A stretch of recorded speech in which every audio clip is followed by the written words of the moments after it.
baik, selamat bertemu kembali dengan aku di Ida Sulistiani 73, channel about education, travel, and event. Nah, kali ini kita akan membahas satu tenses yang sangat simple, yang bernama simple past tense ya. Kalian pasti sudah sekarang belajar tentang sejarah, tapi kalian akan menemukan tenses ini banyak sekali digunakan dalam teks-teks yang menceritakan tentang sejarah. Nah, kalau kalian sekarang di kelas 10 semester 2, pasti kalian akan belajar tentang historical recount. Nah, mari kita lihat apa sebenarnya simple past tense itu ya. Simple past tense itu kita lihat dari kunci yang ada di jam ini, dia selalu atau bercerita tentang yesterday atau hari-hari yang berada di belakang kita. Nah, lengkapnya seperti ini. Ya. Jadi simple past tense itu digunakan to express an activity completed in the past. Jadi sesuatu kegiatan ataupun apa yang sudah kita lakukan, apa yang terjadi di masa yang lampau. Jadi tidak ada lagi hubungannya dengan masa sekarang ya. That's why tenses ini seringkali digunakan ketika kita ingin menceritakan tentang pengalaman pribadi, tentang cerita yang selalu kita kenang ataupun unforgettable experience.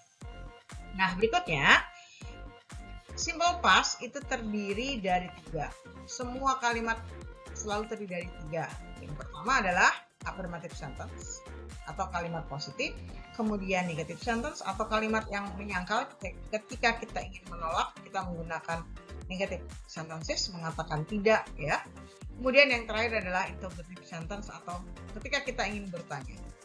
Nah, bagaimanakah sebenarnya kalimat simple past tense ini kita bentuk ya?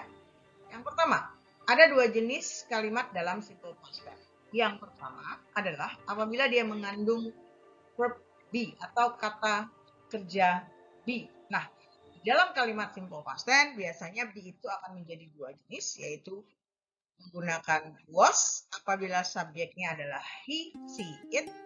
Lalu dia menggunakan word apabila subjeknya itu I, you, they, we, atau orang yang jumlahnya lebih dari 1, maka dia tidak menggunakan was tapi menggunakan verb. Yang kedua adalah dia menggunakan infinitive verb atau kata kerja. Nah, kata kerja ini biasanya tidak akan boleh bersama dengan to be ya. Demikian juga to be tidak akan bisa bergabung dengan verb di dalam simple past tense.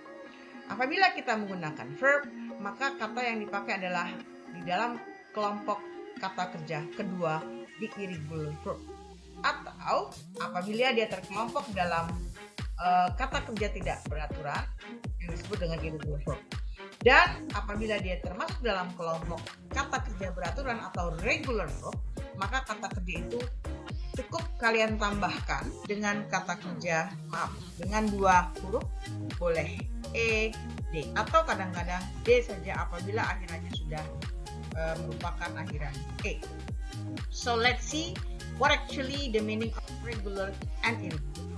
Nah, ini adalah sebagian kecil dari regular verb yang bisa kalian temukan, di mana kata-kata kerja ini seringkali kita gunakan dalam percakapan or you can find in reading ya, and then usually used in our daily conversations. So those are yang ada di sini adalah kelompok dalam regular verb. Kalian bisa lihat bahwa ketika kita menjadikannya past tense ataupun nanti di past participle seperti yang kita pelajari di dalam perfect, biasanya kita cukup menambahi akhiran E dan D atau kadang-kadang hanya D saja seperti kata behave ataupun pada kata bake di mana huruf E sudah ada, so you just need to put D in the end of the verb. Tidak perlu ditambahi 2 kali E ya. Jadi ini adalah kelompok daripada regular verb.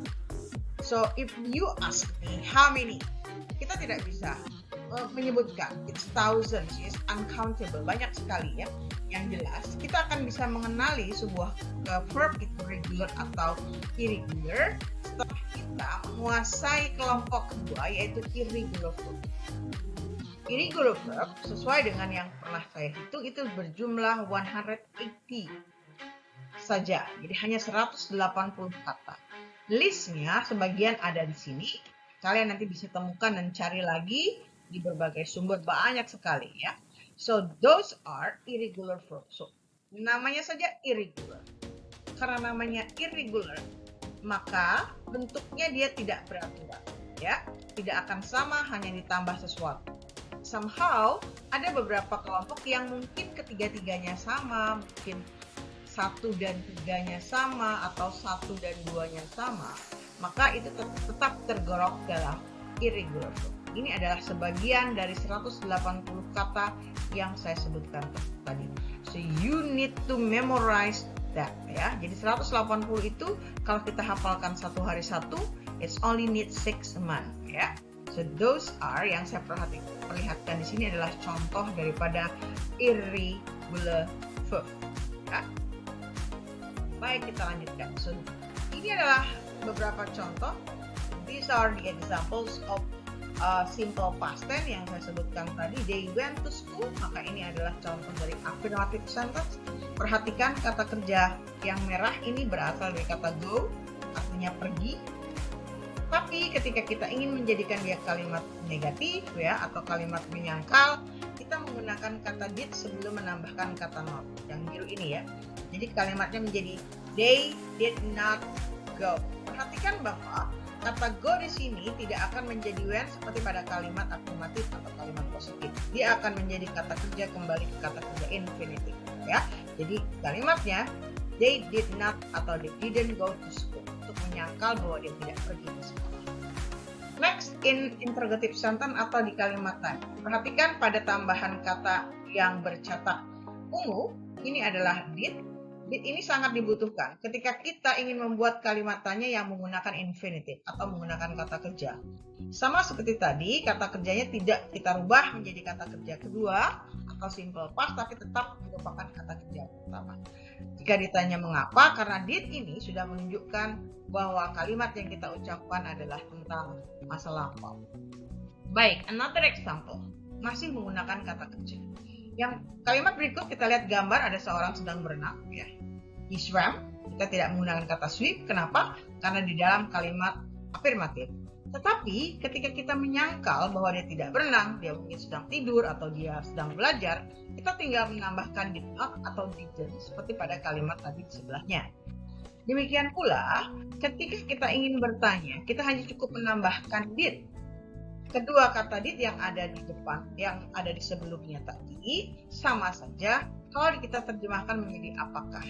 So, if you ask someone, apakah mereka ke sekolah, apakah dia berenang, maka kita cukup menambahkan kata did di depan sudah berarti apakah.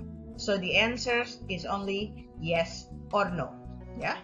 Namun, if we want to need the answer, not only yes or specific information tentang di mana, misalnya kapan, siapa, bahkan dengan kalimat panjang dengan why atau mengapa, biasanya kita akan menambahkan kata tanya seperti where, why, dan lain sebagainya tergantung dari kalimat yang ingin kita ketahui. Maka kata tanya tersebut berada di awal dan sebelum kata seperti where did he swim? Mungkin jawabannya in the sea atau in the swimming pool.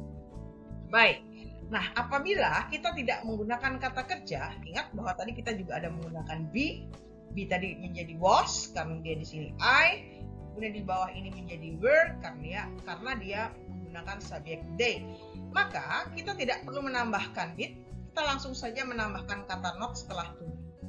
Jadi apabila ya I jadi I wasn't atau I was not, kemudian kalau dia they menjadi they weren't atau they were not. Nah, bagaimana dengan kalimat tanya? Jadi sama dengan did tadi, tidak kita pakai di sini, dia hanya menggunakan was. Karena was ini adalah juga kata bantu, maka kita tidak perlu menambahkan kata apapun dan kita cukup memindahkan was di awal kalimat. Ya, was di sini tidak akan bertemu atau tidak akan bergabung dengan kata kerja. Kenapa? Karena biasanya komplementnya atau objek komplementnya tidak berupa kata kerja, tapi biasanya bisa kata sifat, bisa keterangan waktu seperti ini at school, ataupun predikat seperti misalnya he was my boyfriend, they were my teacher, yang berarti mantan ataupun dulu pernah menjadi apa dari kita, mungkin menjadi pacar ataupun menjadi. Baik, sekarang kita lihat apa yang sedang dilakukan oleh dua anak yang imut dan lucu ini. Perhatikan kalimat tanyanya. What did they do yesterday? sekali lagi, did di awal ini adalah kata bantu untuk membuat kalimat yang menggunakan verb atau kata kerja menjadi kalimat tanya. Dan itu menggunakan kata tanya what. Lalu kata kerjanya kebetulan dia menggunakan do lagi, sehingga terjadilah dua kata did dan do. Nah, jawabannya adalah they ate an ice cream, karena memang apa yang mereka lakukan adalah makan es krim. Kenapa kita tidak menggunakan sedang? Karena yang kita tanyakan adalah yesterday. Itulah sebabnya at-nya tidak menggunakan kata eating atau eats atau yang lain. Baik, sekarang the keyword. Nah, I have told you many times that kalau simple past itu berbeda dengan present perfect. Mungkin di beberapa video yang ada saya unggah, saya di situ ada menjelaskan apa perbedaannya. Nah, untuk kata kerja dan menggunakan kata kerja simple past ini selalu menggunakan keyword berikut. Ingat bahwa remember in the beginning of my explanation kita sudah mengatakan bahwa kita ingin menceritakan to tell about past event in specific time. Dia selalu menggunakan keterangan waktu atau dia selalu menjelaskan kapan kejadian yang ingin dia ceritakan. Misalnya yesterday, last week, last night, 2 days ago, on Saturday, last week, dan lain sebagainya. Sometimes we can also put a year. Makanya kalau di dalam sejarah biasanya disebut misalnya Diponegoro War happened in 18 berapa sampai berapa. Atau misalnya Indonesia independent was on August 17, 1945. Nah, seperti itu juga sudah termasuk keyword yang menandakan bahwa kalimat yang kita ceritakan adalah merupakan kejadian masa lampau atau sejarah. Nah, mari kita latihan dengan melihat gambar-gambar berikut. Apa yang sebenarnya sedang kalian lihat dan ucapkanlah dalam bahasa Inggris dengan menggunakan simple past. Karena pertanyaannya adalah what did they do last week? Ya, gambar pertama. Oke, benar sekali. He cleaned the floor. Ya, orang ini sedang membersihkan lantai. Tapi last week, karena last week maka clean-nya adalah clean lalu ditambahin ed. Berikutnya, gambar yang kedua. Apa kira-kira yang sedang dilakukan? Oke, baik, benar sekali. Orang ini mungkin habis belanja ya. Tapi last week. Makanya kalimat yang tepat adalah ya, benar sekali. They went shopping. Ya, they went shopping. Kenapa went? Karena berasal dari kata go. Dilakukan last week, oleh karena itu dia menjadi went. Oke, gambar berikutnya. Gambar seseorang sedang menyetir mobil. So, how do you say in English? Oke, perfect. She drove a car. Jadi di sini terlihat orang ini mengendarai mobil, maka kalimatnya adalah drove a car. Drove a car asal dari kata drive. Nah, kemudian ada anak kecil sedang berada di rumah dan sedang ngecat sepertinya. Kira-kira apakah yang sedang dilakukannya? Pada last week, pada minggu lalu. Oke, benar sekali. He painted a wall ya. Perhatikan bahwa painted adalah regular atau kata kerja beraturan yang kita tambahkan ed di akhirnya. Dan yang terakhir, ada seseorang sedang mengaduk-ngaduk apa ini? Ada telur sepertinya, ada tepung. Oke, benar sekali. They cook a cake. Ya, jadi orang ini sedang membuat kue atau pada hari yang lalu, pada last week, orang ini sedang membuat kue. Karena last week makanya cook ya. Sekarang kita lihat pada latihan berikutnya. Apa kira-kira yang orang-orang ini sedang lakukan pada hari Selasa yang lalu? Oke, baik. Yang pertama, she ate chocolate. Kata eat menjadi ate. Yang kedua, searah jarum jam. Apa yang dilakukan oleh anak laki ini? Oke, benar sekali. He read a novel. Well, read di sini berasal dari kata read. Dia tulisannya sama. So the first infinitive atau kata kerja pertama itu tulisannya juga R, E, A, dan D. tetapi you pronounce this with read ya. Jadi kalimat itu akan terbaca read ketika dijadikan kata kerja kedua. Berikutnya, oh my god, what happened to this boy? Kira-kira refleksi dari kalimat ini apa? Menggambarkan apa? Oke, baik. He had a lot of homework. Dia banyak punya PR ya. Perhatikan kalimat yang dia gunakan adalah had karena berasal dari kata have menjadi simple past menjadi had. Nah, mari kita lihat gambar berikut, gambar seorang laki-laki lagi duduk tapi sedang duduknya berlangsung pada last Tuesday. Kira-kira apa yang dia lakukan? Oke, he sat in the sofa. Nah, karena itu sit berubah menjadi sat ya. Kata kerja duduk adalah sit, karena menjadi past tense dia menjadi sat. Dan yang terakhir, apa yang sedang dilakukan oleh tikus ini? Kira-kira dia lagi makan dan lagi minum. Kita ambil salah satunya ya. Kira-kira dia lagi minum susu. Ya, that's why the sentence become the mouse drank hot milk. Nah, kata drink menjadi drank karena menjadi past simple. Sekali lagi, because it happened last Saturday. Baiklah, itulah tadi keterangan dan penjelasan saya tentang penggunaan daripada simple past tense yang biasanya dipakai untuk menceritakan hal-hal yang terjadi di masa lampau, seperti halnya menceritakan tentang pengalaman pribadi ataupun faktual seperti halnya historical event. Semoga bermanfaat dan jangan lupa selalu subscribe, nyalakan loncengnya, dan juga share apabila bermanfaat. Terima kasih.